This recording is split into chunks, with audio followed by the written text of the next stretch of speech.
শীতের পথে বাধা হয়ে দাঁড়াচ্ছে ঘূর্ণিঝড় সেনিয়ার। তবে এই মাসের অর্থাৎ এই নভেম্বরের 20 তারিখের পর থেকে বঙ্গোপসাগরের আবহাওয়ায় বিরাট পরিবর্তন আসবে। সেই সাথে দক্ষিণ ভারতের আবহাওয়াতেও বিরাট পরিবর্তন লক্ষ্য করা যাবে। তবে এই ঘূর্ণিঝড় আসছে এই নভেম্বরের শেষের দিকে। বিস্তারিত জেনে নেব।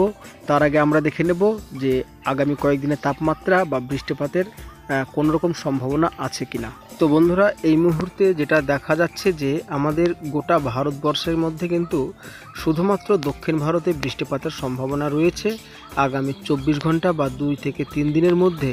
তবে এই মুহূর্তে দেখা যাচ্ছে যে দক্ষিণবঙ্গ, বাংলাদেশ এবং উত্তরবঙ্গে আগামী 2 দিনের মধ্যে বৃষ্টিপাতের কোনো রকম সম্ভাবনা থাকছে না। পাশাপাশি আগামী 4 দিনের মধ্যেও কিন্তু কোনো রকম বৃষ্টিপাতের সম্ভাবনা থাকছে না।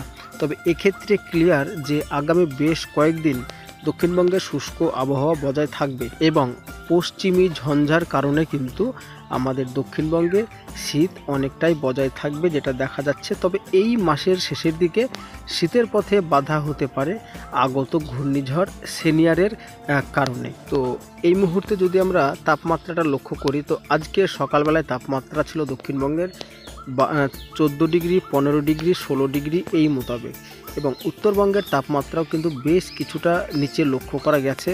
পাশাপাশি বাংলাদেশের তাপমাত্রা 20, বেশ কিছু জায়গায় 20, 14, 15 সকালকার দিকে এই মতো কিন্তু লক্ষ্য করা গিয়েছে।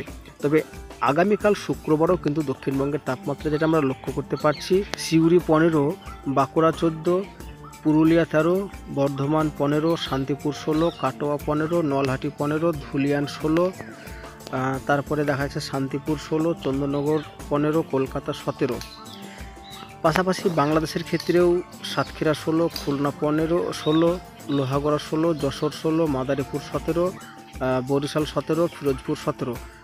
তো মোটামুটি কিন্তু দক্ষিণবঙ্গ, উত্তরবঙ্গ, বাংলাদেশের তাপমাত্রায় অনেক কিন্তু কম এই মুহূর্তে লক্ষ্য করা যাচ্ছে। তবে আগামী শনিবারও কিন্তু 13, 14, 15, 16 এইরকম তাপমাত্রা কিন্তু দক্ষিণবঙ্গে ঘোরাফেরা করবে।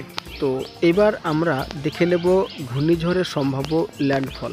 একটা জিনিস লক্ষ্য করা যাচ্ছে এই মুহূর্তে যে ভিয়েতনাম, থাইল্যান্ডের উপকূল দিয়ে কিন্তু ঘূর্ণাবর্ত বা বাতাস এসে কিন্তু আমাদের বঙ্গোপসাগরে পাক খাচ্ছে। একটা কিন্তু লিঙ্ক রয়েছে যে দক্ষিণ চীন সাগরে যেসব ঘূর্ণাবর্ত টাইফুন তৈরি হচ্ছে, সেই টাইফুনের বাতাস কিন্তু আমাদের থাইল্যান্ডের উপকূলের দিয়ে এসে আমাদের দক্ষিণ ভারতের যে ঘূর্ণিঝড়টি যাবে সেটার সঙ্গে কিন্তু অনেকটাই লিঙ্ক বা যোগসূত্র দেখা যাচ্ছে।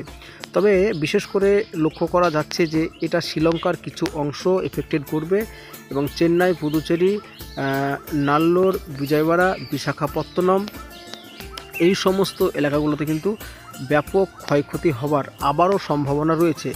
আবারও কেন বললাম, কারণ এর আগে তো একটা ঘূর্ণিঝড় আমরা দেখলাম মন্থা, যার কারণে কিন্তু অনেক ক্ষয়ক্ষতি হয়েছে। তো এটা কিন্তু এই নভেম্বরের দ্বিতীয় ঘূর্ণিঝড় যেটা কিন্তু লক্ষ্য করা যাচ্ছে।